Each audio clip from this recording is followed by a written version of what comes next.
নমস্কার, Bengali audio স্টেশনে আপনাদের সকলকে স্বাগত। বেঙ্গলি অডিও স্টেশনে আজকের গল্প পোস্টমাস্টার, রচনা রবীন্দ্রনাথ ঠাকুর, গল্প পাঠে প্রভাত রঞ্জন ভট্টাচার্য। সকলকে বিনীত অনুরোধ করছি চ্যানেলটা সাবস্ক্রাইব করুন এবং গল্প শোনার পরে কমেন্ট করুন, লাইক করুন। ধন্যবাদ।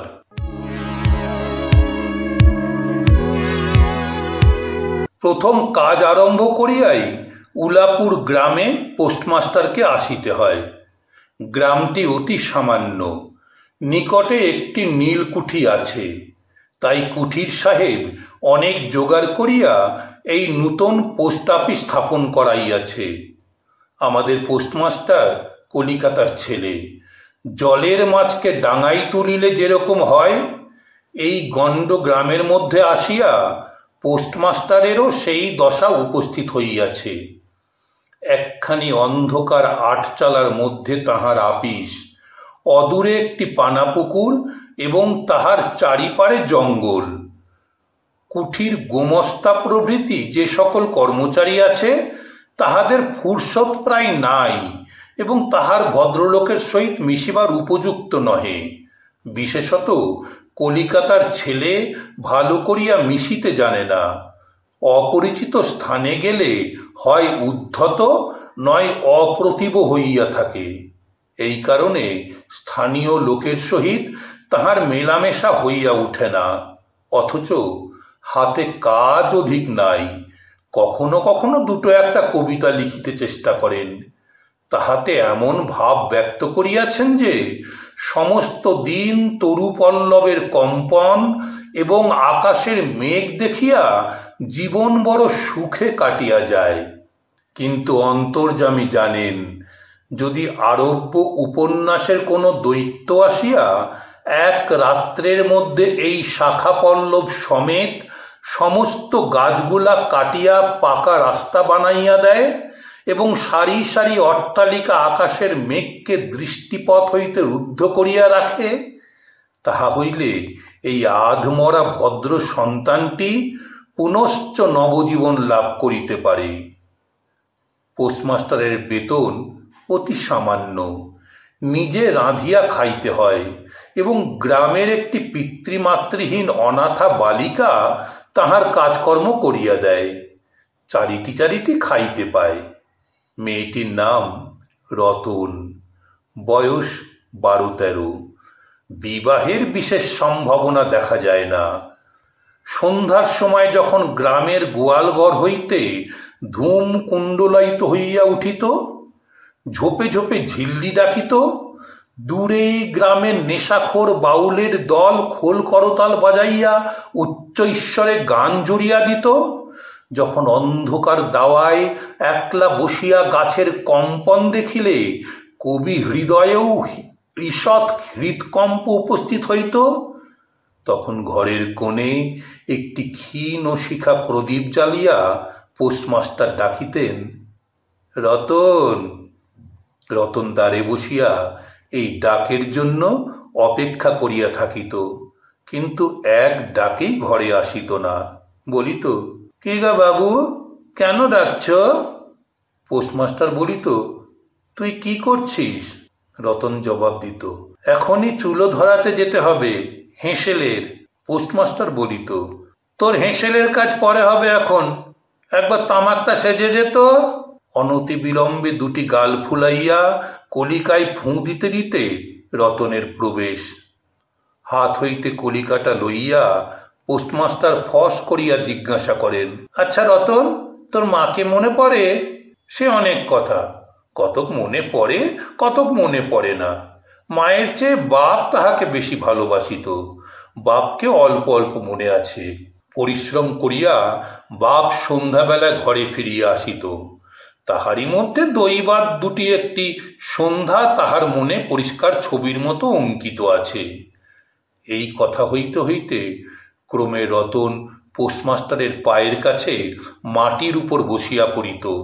মনে পড়িত তাহার একটি ছোট ভাই ছিল, বহু পূর্বেকার বর্ষার দিনে একদিন একটা ডোবার ধারে দুইজনে মিলিয়া গাছের ভাঙা ডালকে ছিপ করিয়া মিছামিছি মাছ ধরা খেলা করিয়াছিল। অনেক গুরুতর ঘটনার চেয়ে সেই কথাটাই তাহার মনে বেশি উদয় হইত। এইরূপ কথা প্রসঙ্গে মাঝে মাঝে বেশি রাত হইয়া যাইত। তখন আলস্যক্রমে পোস্টমাস্টারের আর রাঁধিতে ইচ্ছা করিত না।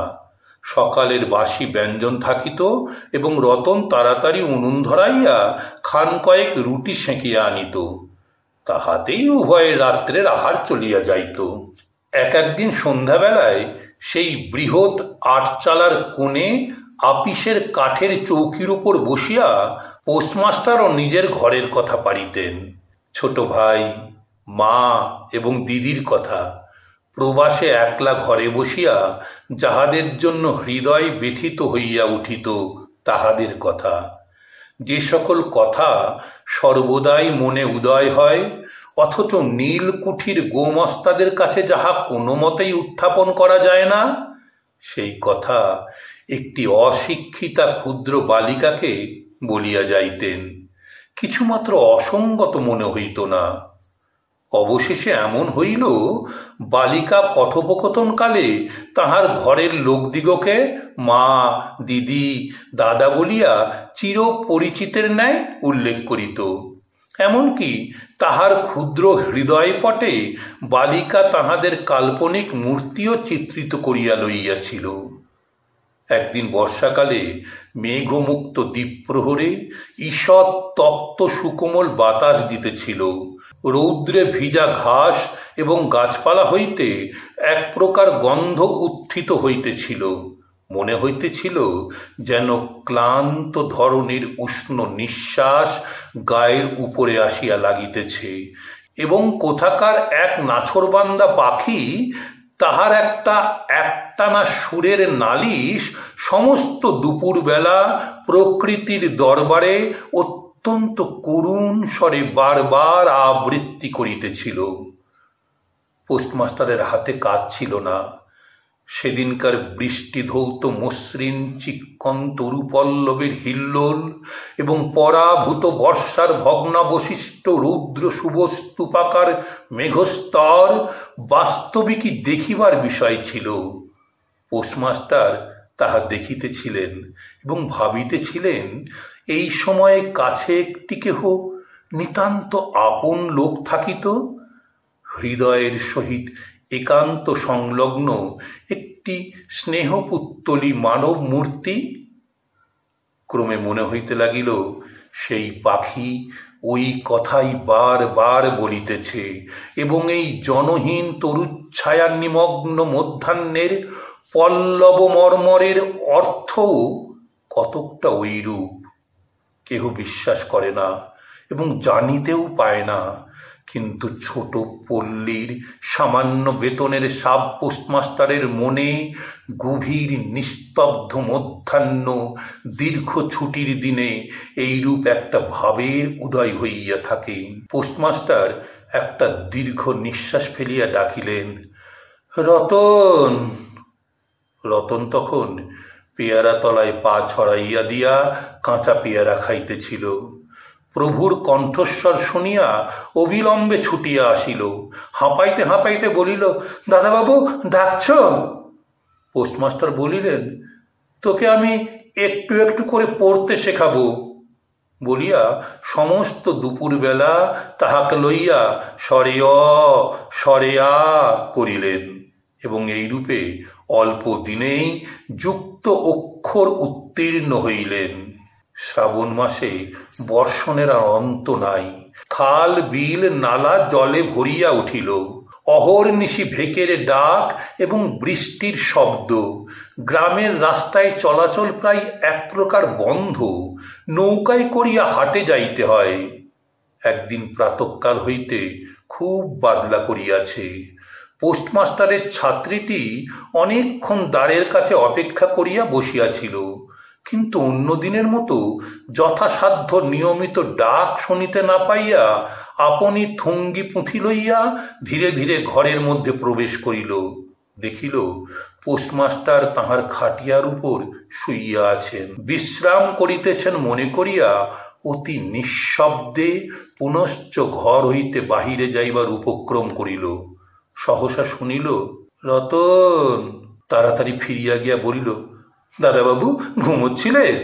পোস্টমাস্টার কাতর স্বরে বলিলেন, শরীরটা ভালো বোধ হচ্ছে না, দেখ তো আমার কপালে হাত দিয়ে।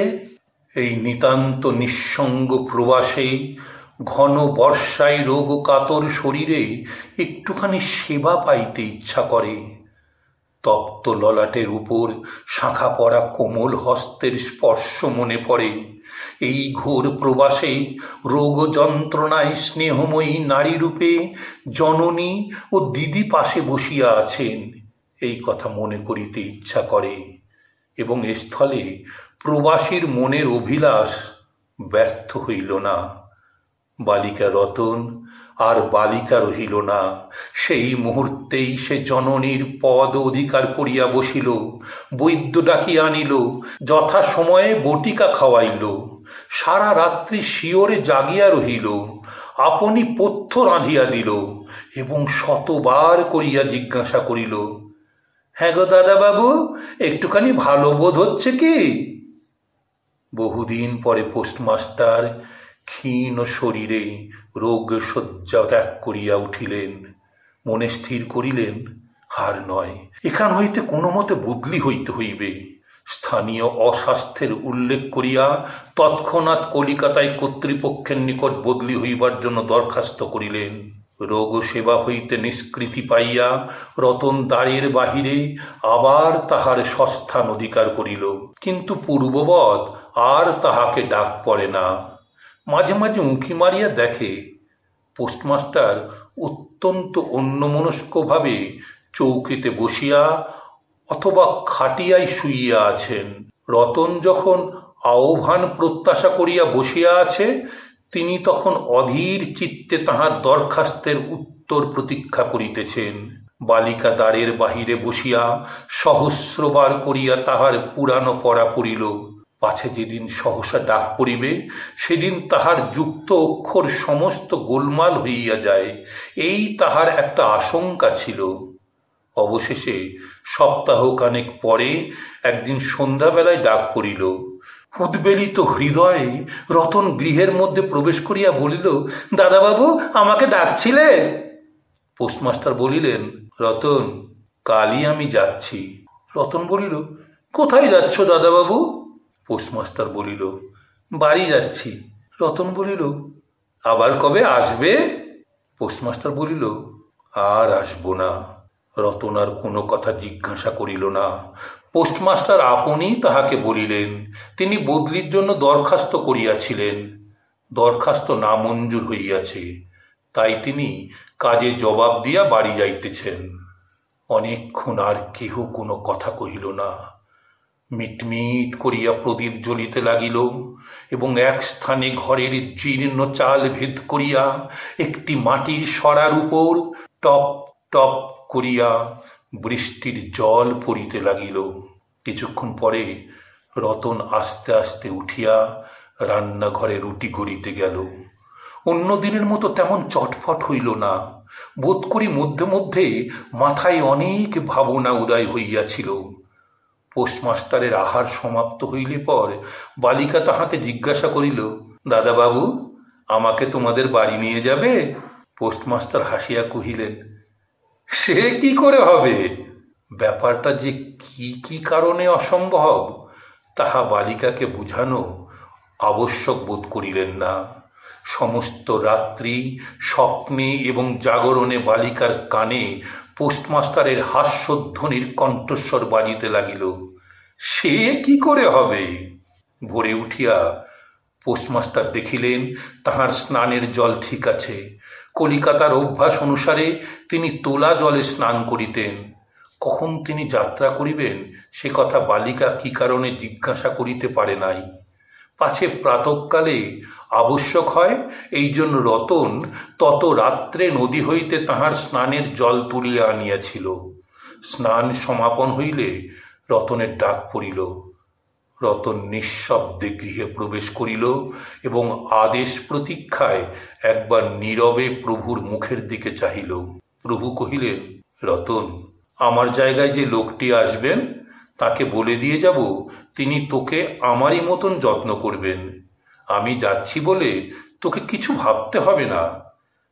এই কথাগুলি যে অত্যন্ত স্নেহগর্ভ এবং দয়ার্দ্র হৃদয় হইতে উত্থিত সে বিষয়ে কোনো সন্দেহ নাই, কিন্তু নারী হৃদয় কে বুঝিবে?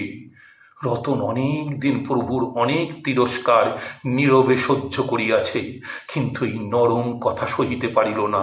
একেবারে উচ্ছ্বসিত হৃদয়ে কাঁদিয়া উঠিয়া কহিল, না না, তোমার কাউকে কিচ্ছু বলতে হবে না, আমি থাকতে চাই নে। পোস্টমাস্টার রতনের এরূপ ব্যবহার কখনো দেখেন নাই, তাই অবাক হইয়া রহিলেন। নূতন পোস্টমাস্টার আসিল, তাহাকে সমস্ত চার্জ বুঝাইয়া দিয়া পুরাতন পোস্টমাস্টার গমনোন্মুখ হইলেন। যাইবার সময় রতনকে ডাকিয়া বলিলেন, রতন, তোকে আমি কখনো কিছু দিতে পারিনি, আর যাবার সময় তোকে কিছু দিয়ে গেলুম, এতে তোর দিন কয়েক চলবে। কিছু পথ খরচা বাদে তাহার বেতনের যত টাকা পাইয়াছিলেন পকেট হইতে বাহির করিলেন।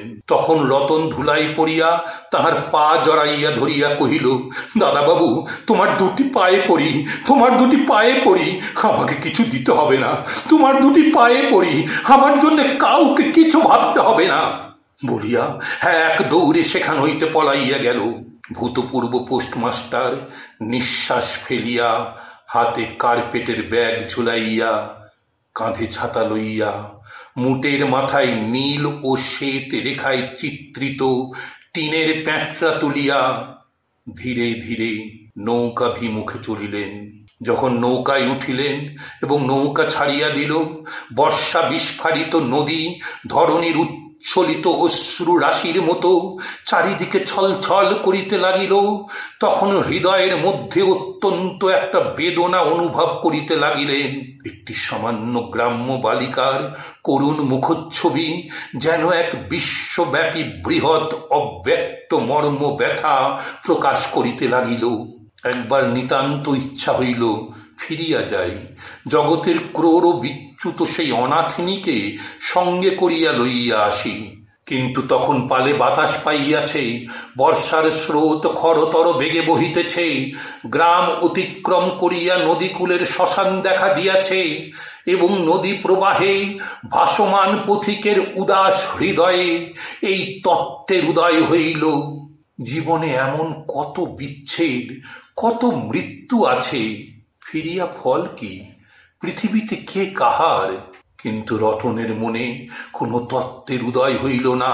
সে সেই পোস্ট অফিস গৃহের চারিদিকে কেবল অশ্রু জলে ভাসিয়া ঘুরিয়া ঘুরিয়া বেড়াইতেছিল। বোধ করি তাহার মনে ক্ষীণ আশা জাগিতেছিল, দাদাবাবু যদি ফিরিয়া আসে।